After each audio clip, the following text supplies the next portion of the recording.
No one covers the music business like our next guest. As a senior editor at Forbes magazine, he's interviewed everyone from Bruno Mars and 50 Cent to Russell Simmons, Justin Bieber, and Alicia Keys. The list goes on and on. Wow. Yes. All right. And his new book, Michael Jackson, Inc., is a fascinating look at the rise, fall, and rebirth of Michael Jackson's billion-dollar empire. Zack O'Malley Greenburg, welcome to the show. Well, thank you for having me on. Hi, Zack. How are you? All right. I'm a huge fan of your work. Well, likewise. So, thank you. Thank you. You make me want to write again. I miss it. Oh, man, yes. It's a labor of love, right? Yeah, very much a labor of love. But let's talk about what you have in common with Michael Jackson. Other than a love of music, you're actually both child stars. You were the boy in Lorenzo's Oil, is that right? Correct. Way back in the early 90s, I played Lorenzo in Lorenzo's Oil with Nick Nolte and Susan Sarandon. So that was my entree to showbiz, you know. Wow. Really? So how did you escape the pitfalls of childhood stardom? Because, you know, a lot of your peers ended up in rehab or worse.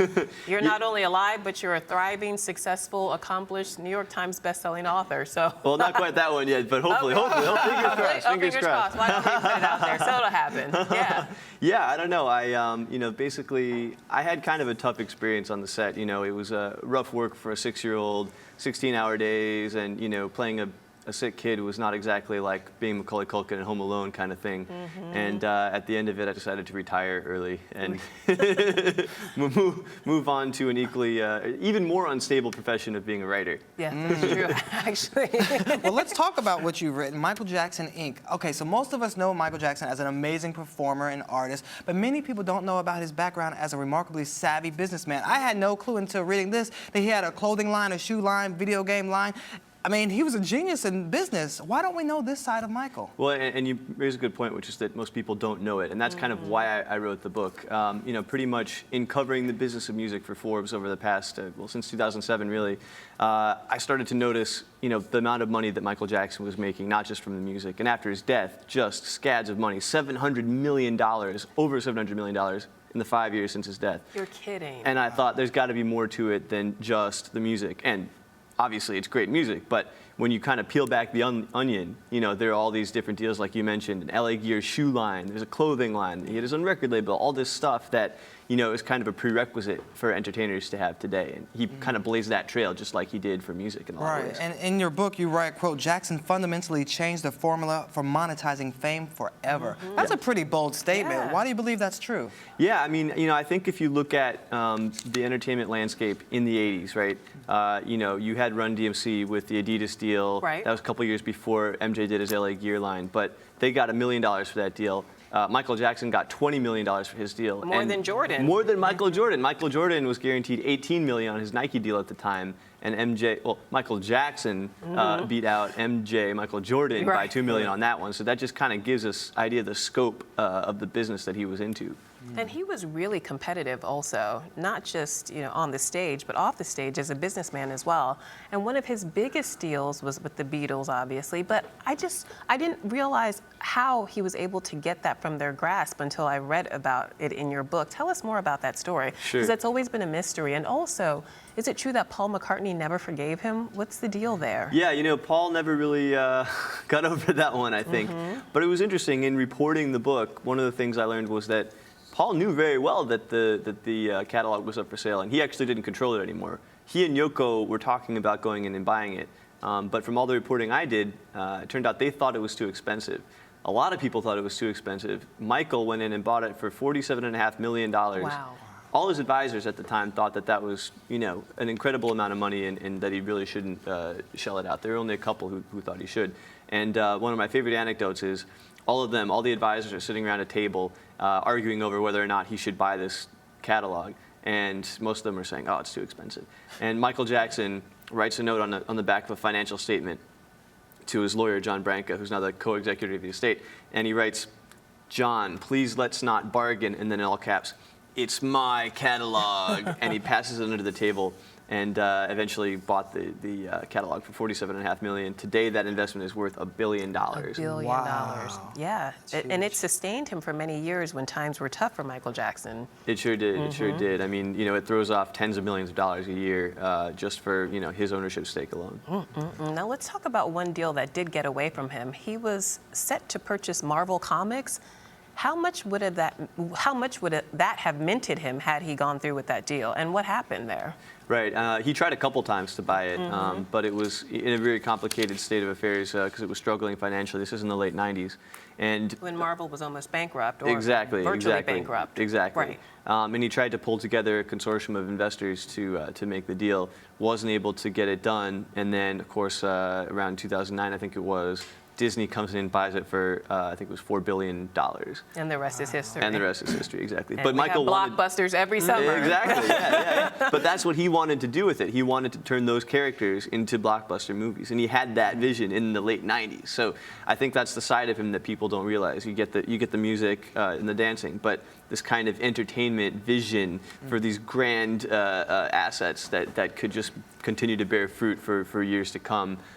He was definitely somebody who had that kind of view. Yeah, well, it was clear that he had a lot of money, but he also had a very, he just loves to spend. I mean, he had a very extravagant type of taste. Talk to us about some of his crazy spending habits. Sure. I mean, I think later in his life, it got kind of magnified and reported on the tabloids, but there were, $6 million spending sprees in Vegas and things like that. I mean, the upkeep on Neverland alone, got to be over $5 million a year, things like that. But when you're Michael Jackson, particularly in the late 80s, you're making inflation adjusted over $100 million a year. 1988, he made an inflation adjusted $247 million, which is like more than twice as much as Madonna made last year, and she was the highest paid living act. So when you get used to making that kind of money and suddenly go down to making only, $20, $30 million a year, like Michael was doing, in the 2000s, you got to adjust your spending, and he never really did that. Yeah, money was truly no object. Right.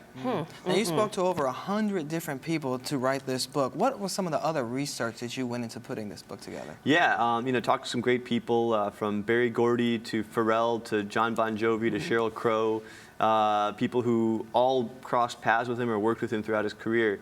And, I think that kind of formed the core of the reporting of the book, but there were some other parts in there. I was lucky enough to be able to go through some of Michael's notes to himself that he'd written, had been unpublished, kind of in his estate's archives, and to kind of go through and see his thought process on some of the deals that he wanted to do, and his kind of, his focus on perfection that drove all of his business deals. What interview was your favorite, and why? My favorite, it's hard to say, but I think 50 Cent was definitely up there. Yeah. He gave me a great quote about how Michael Jackson, and I'm going to botch it, but to the effect of it is, Michael Jackson opened the door for entertainers into a room that was previously reserved for professional athletes by doing a shoe deal and a clothing line and things like that. That guys like 50 then, kind of later went through that door and made tens of millions of dollars off of their ventures. And because historically, musicians who made these sorts of deals were regarded as selling out. But Michael Jackson sort of laid the blueprint for making that okay and acceptable. Right. Michael Jackson never really had an indie phase, Right, exactly. He was always a huge pop star, so it wasn't really that much of a stretch for him to do a Pepsi deal or for him to do a sneaker deal, something like that. He was always in the spotlight, and I think it was kind of a natural segue for him. Yeah, he didn't have to worry about street cred or anything like that. Right. Okay, so now he's actually richer in death than he was at the end of his life, but that's not all from music. I mean, you mentioned that earlier, but tell us, where is the money coming from exactly nowadays? Sure. I mean, it depends how you look at it. Certainly there are points in his life when, like 1988 or in the Thriller era, earlier in the 80s. Towards the end of his life. Towards the end of his life, for sure. He's making far more than he ever did. He made more in the past 5 years than any living entertainer. Wow. He made more in the past 5 years dead than any living entertainer. Yeah. Goodness. And part of the reason is that, there are things that you can do from kind of beyond the grave that you can't do when you're alive. Like, he tours in 2 places at once. He's got the Michael Jackson Immortal World Tour, which is an arena Cirque du Soleil show that goes around the world. And then he's got a show in Las Vegas called Michael Jackson 1, which is there all the time. So you could have, one night in LA, you could have him, at the Staples Center with Immortal, and then you have him in Vegas the same time at 1. And, who can do that in life, right? And now you can have a hologram, too. Exactly. And a new album that just dropped. Right. Yeah, okay. Got it all. So let's talk about your first book. Sure, yeah. About Jay-Z, an unauthorized biography. He didn't like it. Why? You know, Other people did. It got rave reviews, but Jigga not so much. Why do you think that is? Not so much. And in fact, the anecdote there is, I was at the Made in America festival in Philly. I walked out of a porta potty and ran into him, and I said, "Hey, I'm the guy who wrote the book about you." And he pretended to walk away, or he walked away. He pretended not to hear, and then he looked back at me and he said, "That book was horrible," and then he kind of laughed and walked off. Oh. But okay. so you're right. I think he didn't like it, but I wasn't really. But that trying means to make he read friends. it. Yeah. Right. So that's still good. Well, that's a backhanded compliment in a way. Yeah. What I wanted to do was kind of shed light on his business dealings. Kind of take apart his life and his dealings, not just from the musical standpoint, but from how do those deals work, and what can you as an entrepreneur learn from those deals. And I dug into a lot of the deals that worked out and some of the ones that didn't work out, and I think that's maybe what he didn't like, because he doesn't really like publicizing any of his failures. He kind of sweeps them under the rug, does a very good job of that. But I thought that you could learn a lot more even from the deals that didn't work out. Right. Not always through any fault of Jay-Z's, but I thought that you could learn more how to be an entrepreneur from them than by some of the deals that did work out. Who's the better businessman, Michael Jackson or Jay-Z? Whew, that's, I like to say if I had a company, I would want Michael Jackson to be the ideas guy. I'd want him to be the chief creative officer, but I would want Jay-Z being the CEO. Okay. Smart. Now, have you heard from the Jackson family on what they think about this book? I have not. I did talk to a few of the brothers, so they're in there. I talked to his dad, but I haven't gotten feedback one way or the other from them. Yeah. Okay, so Soon. what's next for you? Which celebrity are you going to tackle next? Oh man, well, let's say. Shannon Lanier Inc. There we go. Lola Ganaike. There we go. Yeah. If I get a call from Dre or Diddy, let's say I'll be listening. All right. Ooh, Dre, that would be really good good. one. That Apple deal alone, that's worth a few chapters. Yeah, And yeah. Diddy also. Yeah. Well, when the book I would comes read out, both. come back. Hey, all right. Yes. All right. Good deal. Thank you so much. All right, thank you. We're so glad you retired from acting. No, me too. And you're watching Arise Entertainment 360.